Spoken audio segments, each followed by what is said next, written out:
afternoon, everyone, and welcome to the ALE Professional Development Series. And I have the pleasure this afternoon to introduce Dr. and Dr. Richard and Sylvia Cruess, who are the preeminent scholars in professionalism and professional identity. So today they're going to talk to us about professional identity and kind of why it's important for medical students and how they develop this professional identity so they can act, think, and feel like a real physician. I have an extensive background information on both of them, but I'm not going to go into detail except to say that they're very well known. They both, Richard graduated from Princeton and then went on to Columbia University and became an orthopedic surgeon, and during his time developed an interest in academics, and then from academics to professionalism. And he has lots of awards that I can go through.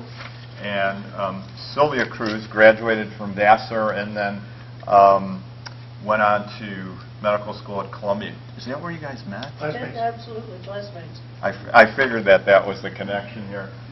She's engaged by the end of first year.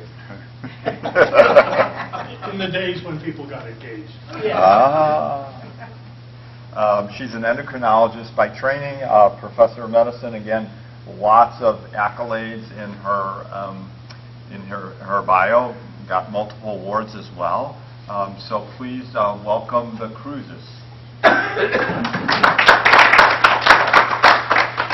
by the way, anybody that wants to stay and meet with them after the presentation, we are going to have lunch in the CME office, and I have some lunch. Sorry, did I get that wrong? With the Professionalism Committee. We're having lunch in the CME office. There's a conference space, and I have meal tickets. So come see me if you want a free lunch. Well, thank you very much. We're delighted to be here, in part because of Rosalind Franklin, and also your motto, Life and Discovery, which of course was her life. The picture shown there is the very famous picture of her photograph number 51 that led directly to Crick and Watson's Nobel Prize, and of course not to her Nobel Prize as it should have been. So the fact that you've affiliated your school with this wonderful, wonderful woman was for us an attraction. We're going to talk, and in that life and discovery, what we hope we can do today is maybe help you all discover something about yourselves, because when we start talking about identity, identity is very personal, and that's what we hope to do. Much too old to have any conflicts of interest anymore, unfortunately. The central issue in learning is becoming a practitioner, not learning about practice, is just how we would sort of like to introduce this. And we hope that by the end of the session that you will be able to understand the relationship of professional identity formation to professionalism, and to understand that this takes place within a community of practice. We hope that we'll be able to outline for you some of the factors that can impact on identity formation, and maybe apply this knowledge to better understand your own identities and your own educational practices.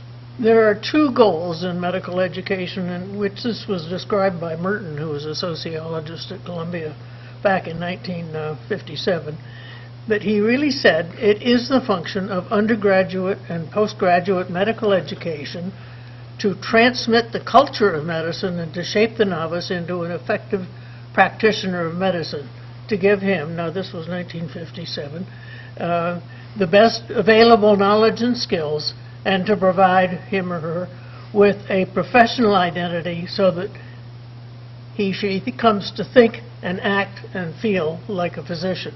So that is the goal. So the question is, how did this all come about? Because up until really the professionalism movement, it never had been taught explicitly. It was taught by respected role models, and hopefully we got some pretty good doctors out of it. But the real movement arose in the 80s and 90s because everything was being questioned then, and medicine along with it, and there were threats to our professionalism. This caused the American Board of Internal Medicine and the European Federation of Internal Medicine to get together and to try and define what professionalism was in the contemporary terms. And its charter, really, that came out of this, I think, has been used for teaching all over the world. It really led to an examination of what our values were, and what the word professionalism meant, and how you could transmit this from one generation to another. And it was agreed that role models alone were no longer sufficient. The result was that there was a feeling that we had to teach professionalism, and that there were longitudinal curricula developed throughout medical education that included methods of instruction and assessment. But what you needed, and which was not present then, was a cognitive base.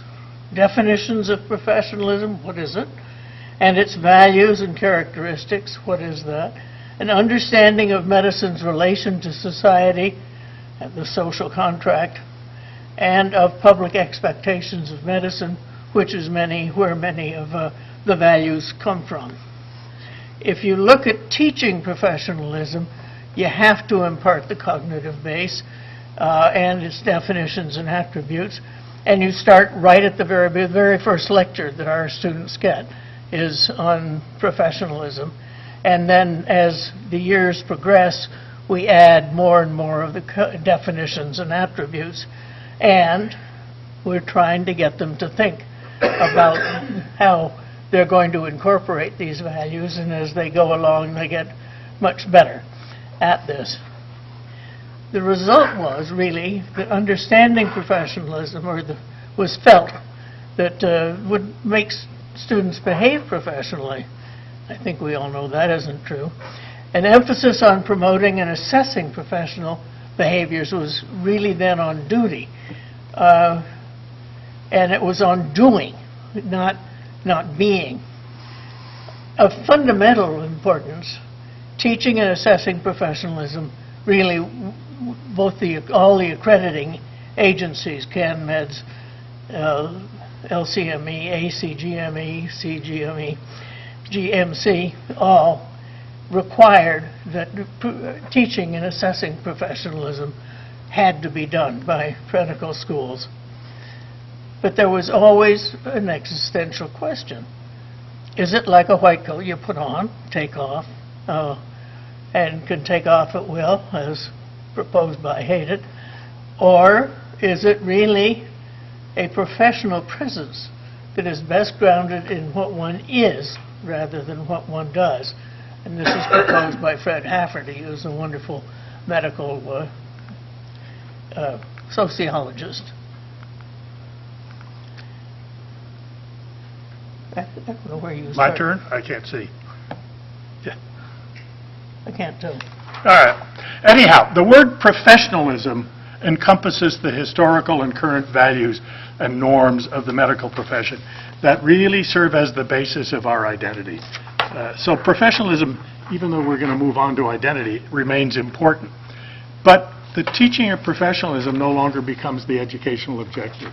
It becomes a means to an end, with the end being to assist learners as they develop their own professional identities, and transmitting the knowledge of professionalism and its attributes, therefore, remain an essential part of our curriculum. So we have a new assumption, and this is supported by the literature, by the Carnegie Foundation report, that professional identity formation throughout medical education and practice takes place through the process of socialization. We've known that for generations, as a matter of fact, probably to Aristotle, within a community of practice, which is an educational term we'll talk about.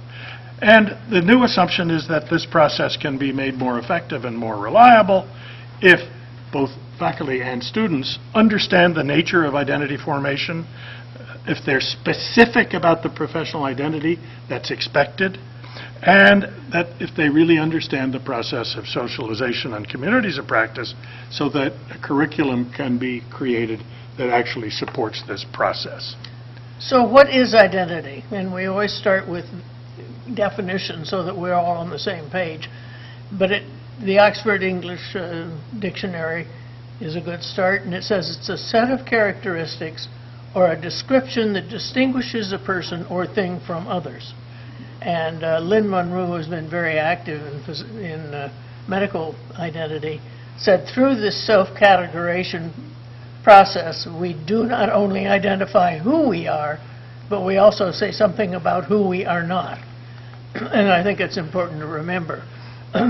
We decided in our own way to make up a definition that we could use for teaching, and what we came up with our fellow workers at the Institute for Health Science Education was a representation of self achieved in stages over time, during which the characteristics, values, and norms of the medical profession are internalized, resulting in an individual thinking, acting, and feeling like a physician.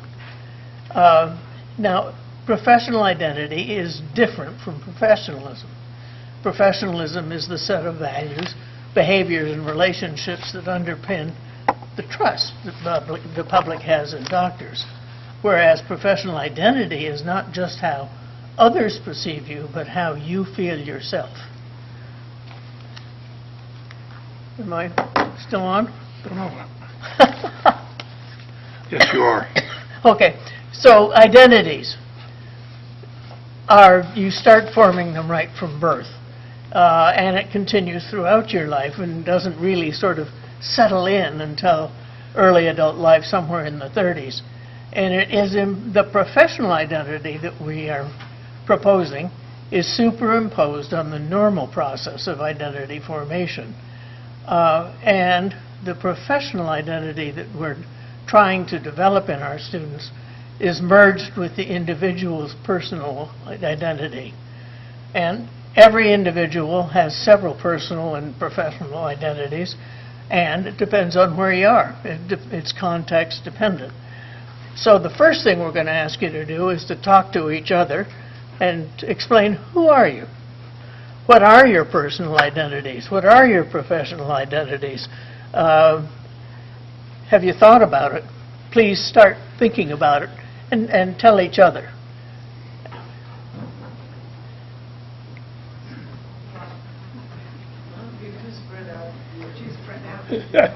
Oh, there are groupings, even if you just start to think about it by yourself too. It's a bit. And obviously, I think, concentrate on your professional identities for this. Yeah.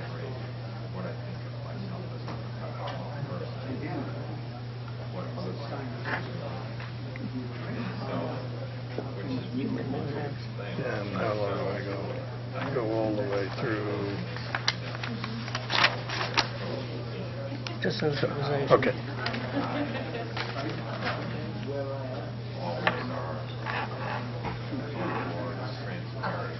That was a profound statement, Mrs. Faith. Depends on where you are. Yes. The question is then, They're context dependent. Yes, we all do. well, to some extent, yes. But we don't often think about it. This is what we're trying to do with medical. Is to get them to think about their identity and what sort of position they wish to become.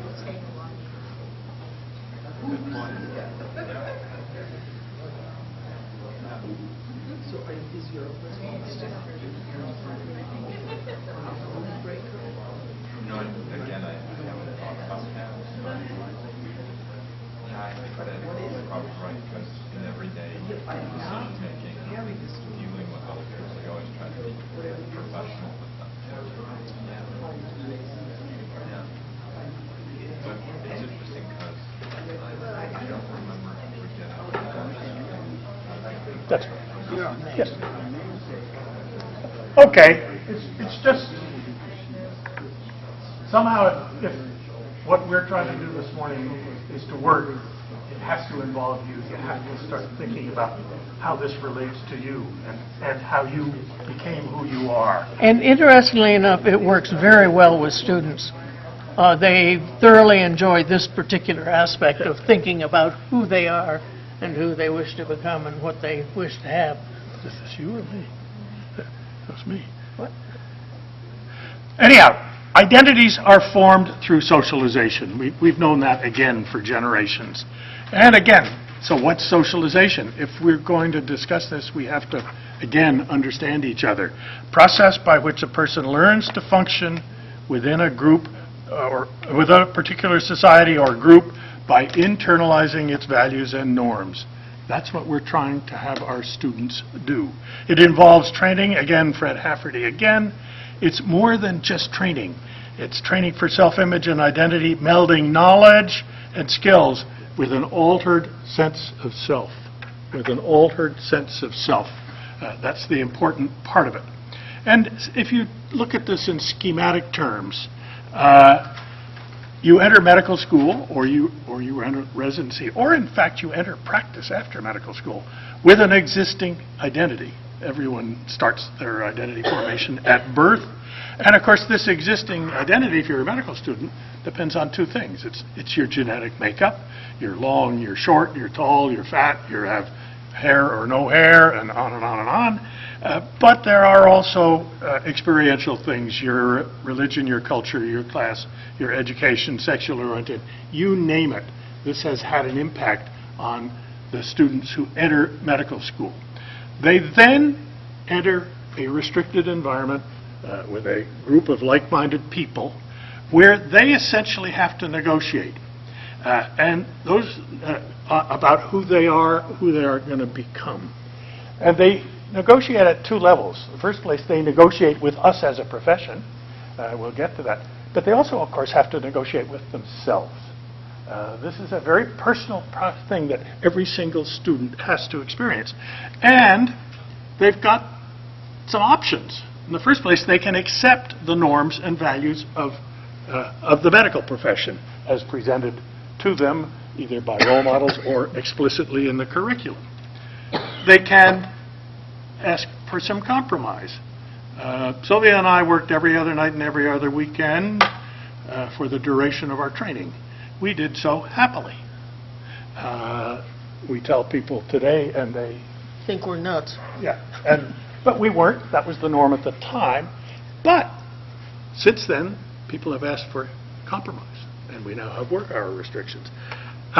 You can actually reject some of the norms and values of the medical profession, but you have to be extraordinarily careful, because if you reject too many, you will be sanctioned, and you may even be asked to withdraw. You may be excluded from what we will talk about as our community of practice. And of course, this is where the generational differences that we see in interpretation of professionalism, this is where altruism versus work-life balance comes in. And each individual has to figure out what they're going to do about that. And the other thing that we have come to understand is that this is where there is tension. This can lead to stress. There are the original workers in the field of identity, Erickson, said that, for example, late teenage there is always an identity crisis. I think most people have come to feel that that's too strong, that not everybody actually goes through a crisis as a teenager or when they enter medical school. But there certainly is what Lynn Monroe has called identity dissonance, when the values of the new identity clash with who you were before or who you thought you wished to become. And I think all of us have to experience some of that. Anyhow, you then, of course, emerge from each phase, and sometimes that phase can be shorter. Everybody understands that the end of the second year is sort of a transition phase to the clinical years, and these things become apparent at that particular time. And you end up with your personal and professional identities altered. It's who you become. And we have come to understand, and we've known this again for quite a long time, that there is a distinct identity for a student, for a resident, and for a practitioner. There are distinct characteristics in all three of those. So what are the norms to be internalized? If we're looking at that, you've got to come to terms with the norms. The norms are determined through an ongoing process of social negotiation between medicine and society. We don't get to set the norms ourselves as a profession. Societal expectations play a very large role in what the norms are, what are expected. And those take place in a term of what a man named Daniels has called social negotiations. Various forms of interaction between professional organizations, AMA, you name it, boards and so forth, and broader political institutions that may lead to specific legal arrangements. Sylvia and I lived through the introduction of Medicare in Canada in 1970. That was a series of social negotiations that were not always happily accepted by the medical profession, but they happened. They worked out. They worked out. Or, and this is also important to understand because social negotiations are taking place at this very moment somewhere around in your institutions. Broader understandings that emerge from public debate over specific issues. Again, in our lifetime, we've gone from a paternalistic model of the doctor-patient relationship to one where patient autonomy has to be respected. That wasn't a law or anything. That was an evolutionary change that took place over a couple of decades. So, if we're going to have norms, we have to have definitions. This is the definition of profession that we developed a long time ago and has served as the basis of teaching at McGill and some other places. It's long, we can't remember it, but it's got the advantage of it includes most aspects that the literature tells us are included in the word profession. We've chosen to talk about profession rather than professionalism. I'll skim it quickly for you. But if I can't remember it, we certainly don't expect anybody else to. But when you're designing a teaching program, it's valuable because it's important that students understand the multifaceted aspects of being a member of a profession. An occupation whose core element is work based upon mastery of a complex body of knowledge and skills. It's more, even the Marxists who wrote a lot about professions recognize it's more than a job. It's a vocation in which knowledge of some department of science or learning or the practice of an art founded upon it is used in the service of others, governed by codes of ethics, and profess a public commitment to a certain set of values. Commitment to competence, integrity and morality, altruism, and the promotion of the public good within our domain. These commitments form the basis of a social contract between a profession and society, and society grants. We don't have a God-given right to these privileges. The profession over a monopoly over the use of its knowledge base, that's the license to practice. The right to considerable autonomy in practice and the privilege of self-regulation. We and our members are accountable to those served, to our colleagues, and to society. And that, as I say, has served as the basis of our teaching for some time. And this definition applies to law, to you name the professions. It is the standard for a profession. Yeah. And of course, the norms and attributes become important. They're based upon the definition. We have always, within our teaching programs, stated that physicians fulfill two roles simultaneously, that of the healer and the professional. The healer, history goes back to before recorded history. There have always been healers in society. Professions, starting in the middle of the 19th century, the society started using the professions as a means of organizing the delivery of the services of the healer. And it's continued to this day. And we can, again, I'm not going to list, if we sat you down and asked you what a healer should do, you'd come up with these things. It's not rocket science. Caring, compassion, empathy, openness, respect for the healing. We don't heal, patients heal, and so forth.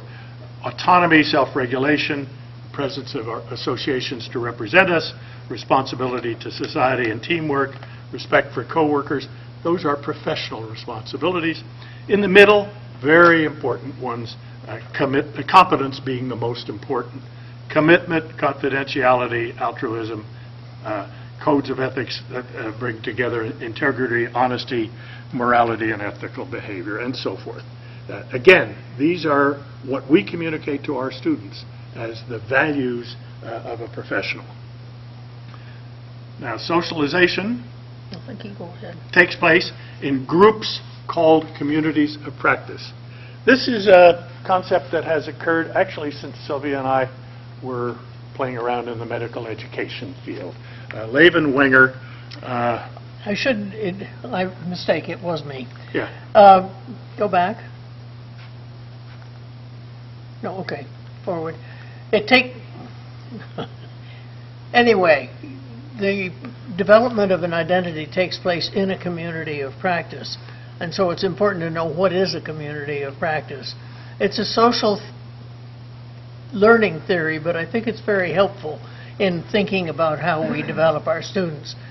And it really is defined by Barab, who's a dentist, actually, is a persistent, sustaining social network of individuals who share and develop an overlapping knowledge base, set of beliefs, values, history, and experiences focused on a common practice. And I think you can, if you think about it, we all belong to communities.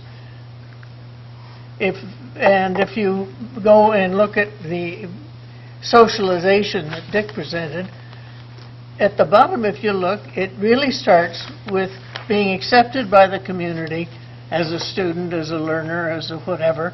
And as you go through the socialization process, you then end up as a full participant, a physician.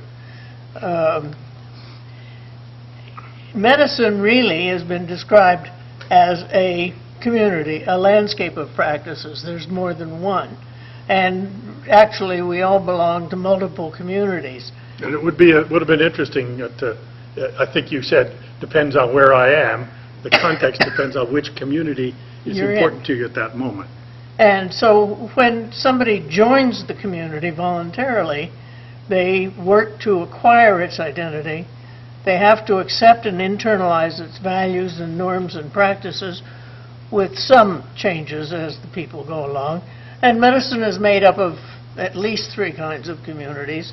There's the overall macro community of medicine as a whole, the healer. There are medical specialties, the meso communities, and they're very, very strong. Orthopedics, endocrinology, you name it. And then the department or university division that you belong with are the micro communities, and they affect who you are and how you, and what you do. The greatest influence on professional identity formation really takes place during residency, and this is where I think we have to pay the most attention to getting the norms in.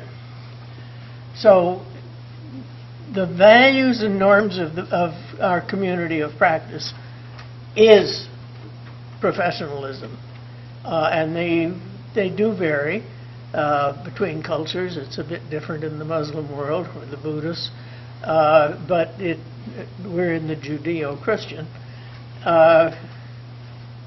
and they will vary between generations. This is where progress comes, if you will. But when you're teaching, you have to make, you're asking somebody to join a community, you've got to tell them what the norms and values are. It has to be explicit, not just assumed. And so the definitions, the desirable attributes, the desirable behaviors really have to be made explicit. And some are non-negotiable. If you want to be a healer, you've got to have compassion. You've got to have empathy. You have to be able to, you have to be competent, obviously. But there are certain that are non-negotiable. So the next thing to do is to ask you to talk to each other. To which professional communities of practice do you belong? And there are more than one. Again, just 3 or 4 minutes. Just talk to each other.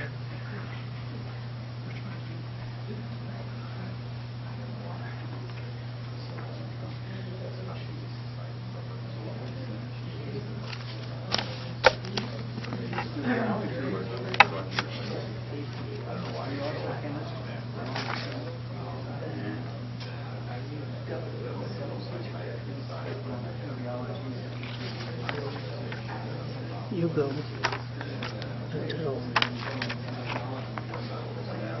the principles. Oh, okay, you do the principles? No, I do the principles and that. Well, yeah.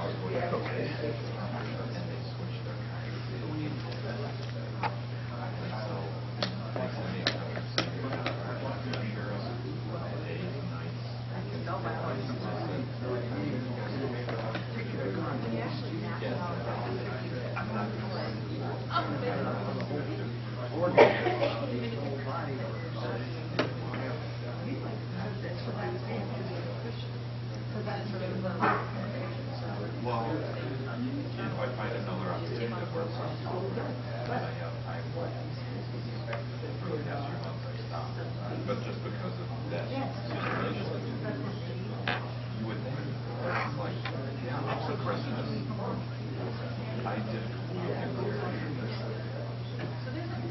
What about you?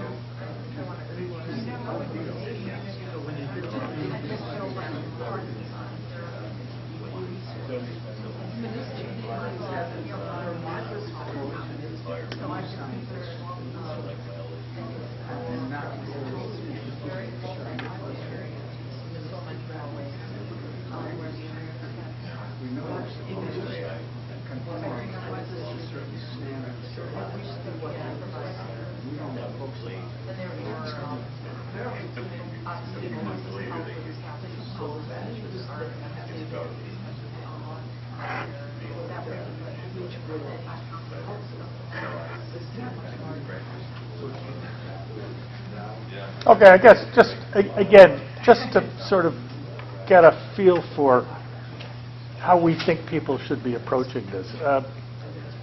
I haven't seen a patient since 1981. I became Dean of Medicine at McGill in 1981. I haven't been in an operating room since 1981. I've spent 25 years in what was then the Center for Medical Education at McGill after stopping being dean, and I'm still an orthopedic surgeon. You know, it's an And behaves like one. yeah, as often as I can. But you know, that's identity. It's who I am. I've also And I'm an endocrinologist, and I'm much more open to and but slow you know, to make we decisions. also belong to the medical education community. We go to AAMC, where we feel we belong. We've got friends. But that doesn't stop me from being an orthopedic surgeon. This was Weiner Trainer talked about landscapes of practices that people had legitimate identities. And you said it depends on where you are. It depends on the context. Anyhow, so we're going to spend most of the rest of the time, not entirely, on the process of socialization for professional identity formation. We spent a fair amount of time in the literature, and of course this builds on our experiences. We'll come back to that basic schema that you enter your educational program with existing identities and you emerge with a new personal and professional identity. And the literature on identity formation is enormous. The literature in medicine is actually relatively small if you look at the total amount that's there. And you can probably, those of you who like Shakespeare, you can go back to As You Like It, All the World's a Stage. Shakespeare was essentially talking about identities at different stages of different ages and stuff. So the literature tells us that the two most powerful things that impact the development of an identity in the first place are role models and mentors, and the second are clinical and non-clinical experiences, experiential learning. And that both are important because they function in two different ways. In the first place, there is a conscious reflection that can be often stimulated by the curriculum, by teachers and mentors. You know, you see a physician behaving in a certain way, or, by the way, behaving badly in a certain way. And you can say consciously, I don't wish to do that, or I would love to be like that person. But, and that leads to, of course, the difference between tacit and implicit knowledge. That would be tacit knowledge, that if we did it in that way. The literature tells us that workplace learning in other places and in medicine, that about 80% of the learning is non-conscious, that it's unconscious, and what you learn is implicit. We had a wonderful chair of surgery who was president of the American College of Surgeons and so forth. His successor had trained under him, and when he became the chair, he started to walk and to talk and to get mad like his predecessor had. Now, this was totally unconscious. If we pointed out to him, he would have been terribly embarrassed. But for those of us who were observing, it was fascinating to see. Joe Beacons wanted to be like Lloyd McLean. I mean, it was and totally unconscious. And 80% of the behaviors and attitudes and values that are acquired are that way. The other, of course, equally powerful things and are in a different category are clinical and non-clinical experiences. And again, they work in both through the conscious and unconscious pathways, and they lead to tacit and implicit knowledge as well. And the literature on identity formation in medicine says that the most powerful thing starting you feeling like a physician is your first patient contact, and that patient contact and patient experiences are the dominating, are just fundamental. You can't almost become you can't start thinking, acting, and feeling like a physician unless you have meaningful patient contact. And of course, the really important things about both of them is that without reflection on those experiences, that they lose much of their meaning. So we have to, as a background to all of this, reflective practice is important. Now, what we've been talking about, a lot of it would be in the informal curriculum or the hidden curriculum. But there is, you've got to remember, there is a formal curriculum. And this also has an impact on socialization. If we look at what's happened to the subject of professionalism and now professional identity formation in the last 25 years, we've transferred that from the informal and the hidden curriculum to the formal curriculum. And LCME makes you people all do that because it now is a requirement. You've got to be teaching and assessing professionalism to get accredited. So this is now part of and that certainly will impact on the process of socialization, as does self-assessment. How you feel about yourself becomes hugely important, and of course we can either use that or not use that as we're attempting to influence the process. The learning environment, we have to put it up there because it's there. It encompasses a whole lot of the things we're talking about. But a toxic learning environment, it has been demonstrated time and time again, will inhibit the development of a professional identity or will lead to the development of an identity that maybe isn't the one that either the learner or the faculty wish. So it's important. Should it be welcoming? Yes. And, of course, we don't talk about this very much, but the healthcare system has an impact on the process of socialization. Our learners, both medical students and residents, are functioning in our healthcare systems. And I think we all know the real impact of our healthcare systems on learning. And it's not always positive. Now, we put this here not because we expect all of you to go out and change the healthcare system, although it's not a bad idea. There's some things that would you can do it. improve. But it's important that both we and learners understand the impact of this healthcare system. We have to understand, and we've got a national health program, we have to understand how that healthcare system being somewhat underfunded and forcing is the wrong word, a system in which there isn't much time for students to pursue the professional ideal, what it does to them. So it's that process of reflection. So that's there not to get you to change the system, but to make you realize the impact of the system has. And we almost have to immunize in most of our countries our students against the impact of healthcare systems because it's rarely positive. Literature on identity formation tells us that family and friends, how you are treated by family and friends has a very large impact. And we tend to kind of poo-poo it, you know. A medical student goes to a cocktail party and somebody asks him a medical question, and we say, but it isn't the medical question, it's the fact that the respect that you start to get from your family and friends because you're a medical student, because you're a resident, because you're going to be a doctor. And of course, along with that, Fred Hafferty, who's a really good friend of ours, wrote in a chapter that we solicited that we consciously isolate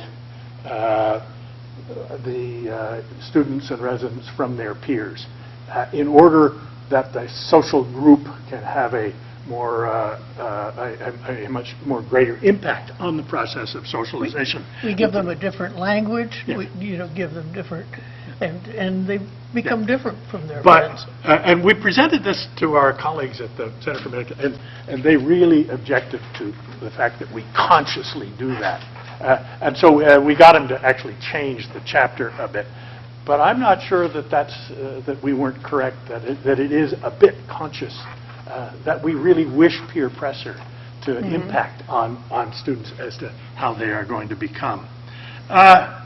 And as we alluded to, the attitude of treatment by patient, peers, healthcare professionals, and the public all have a really profound impact, as do the symbols and rituals that go along with joining that community of practice, the tangible indications that you're becoming a member.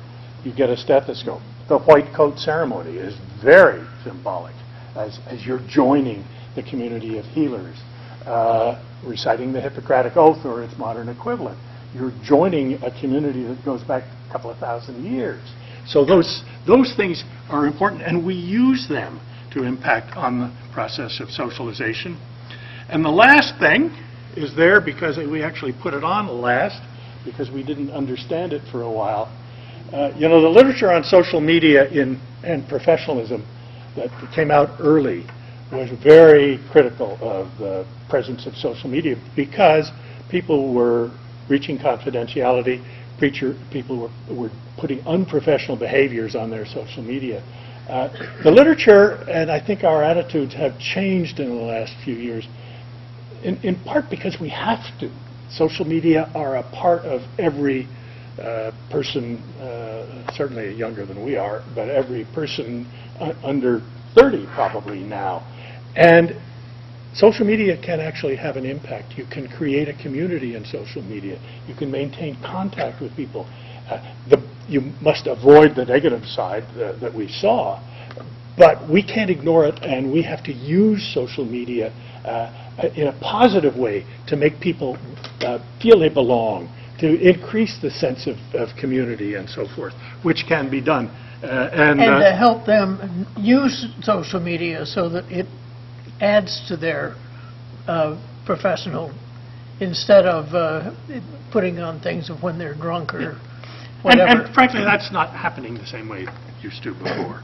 So, again, to come back, in spite of the fact that there are these multiple factors, role models and mentors and experiential learning remain the fundamental forces that determine the identity of our students and residents. And the other factors, every person is unique, and frankly, every learning environment is unique. So these factors will have different impacts on different people and in different cultures and so forth. But the literature tells us that all of them are important. Now, how do learners respond? So that's what is happening to them. I won't say that's what we do to them, although that's partly true. But that's what is happening to our learners. So how do they respond? Again, going back to that process of socialization. In the first place, and we've known this for a long time, we talk about the Imposter Syndrome and so forth and so on. And a great sociologist named Goffman emphasized how important learning to play the role is. He compared life to a stage, and when you're joining, you're at the periphery of the stage, then you're front and center stage, and so forth. But you have to learn how to play the role, and as you play the role over and over and over again, the role becomes who you are. You pretend until you become. And that I'm going to promise you, all of you who are physicians, that is in part how you became physicians. You have to, in learning to play the role, you have to learn the hierarchy and power relationships. And there's lots of very negative literature on the impact of hierarchy and power relationships within medicine. And I will grant that probably all of it is truly valid. The trouble is, no matter where you go, there is always going to be a hierarchy, and there are always going to be power relationships. There's always going to be a chief resident. There's always going to be a chief of a department. There's always going to be a dean. And there's always going to be somebody who knows more than you do. That's right. So it isn't that we have to abolish them. We have to just make sure that their impact is positive, and that's doable. And then on the left, learning the language and learning to live with ambiguity are part of that learning to play the role. A thing which we can't talk about too strongly is that as you become more competent, your identity becomes stronger. And that's happened to all of us. All of a sudden we can decide, gee, maybe I can actually be a doctor. Maybe I can actually be an orthopedic surgeon. And as your identity starts to solidify. And the literature doesn't spend much time on this. But as you become more competent, as you're starting to get there, there's a sense of joy, satisfaction. You pick the adjective or the emotion. But it's positive. You feel good about it. But, of course, if you've got too much identity dissonance, you have anxiety, fear, frustration, stress, and that leads to detached concern, loss of innocence, cynicism, humor, silence, so forth and so on. So that's sort of our interpretation of both the process of socialization and how learners respond to that process. And this is all grounded in medical literature and a bit outside. A last comment, and we referred to it earlier. It isn't all positive. Bourdieu, great French sociologist, said that social structures tend to reproduce themselves, perpetuating existing hierarchies, power structures, inequities, self-deluding and self-reinforcing social behavior that can take place within communities of practice. And if we look back at the history of medicine's community of practice, we consciously excluded almost any minority you can think of until recent decades. Women, visible minorities, you name it, had a really tough time getting into our community. And that's inherent in any social structure, including our social structures. And of course, the solution is to be conscious about it and to try and correct it. And I think we're making reasonable efforts to do better, and we will always be able to do better than that. Now, this leads us to, I guess, summing up with some general principles if you wish to make a program to support professional identity formation. Well, first and foremost, if you're going to do it, you better make it your educational objective, and to understand that communities of practice as an educational theory helps underpin medical education. They have to be explicit about the cognitive base, what the nature of identity formation is, what happens with socialization, what is a community of practice, what are the norms of the community that they're joining, of professionalism, and the healer. You have to get your faculty to understand this too, because if you're teaching the students and the rest of the faculty don't know what they're talking about, it doesn't really stick. And you have to get students to understand that they are developing a new identity and that they are becoming a member of a community of practice, and that this should be their aspirational goal. Very important is that the community's got to be warming and welcoming. And there are toxic communities that do not accept new people. You cannot have that if you wish them to have a professional identity. You have to address the various things that you know affected look at your role models, help them be good role models, teach about mentoring, and very important to give time and to have faculty understand that reflection increases learning. And then you have to look and see what you're doing. You've created a program and you better assess whether you're actually doing what you think you are. So look at the progress towards the acquisition of a professional identity.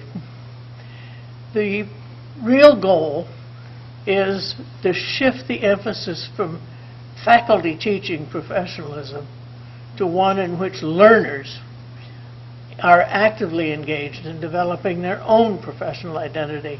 And this takes support from their peers and from the faculty. Very important that this be welcoming and supportive.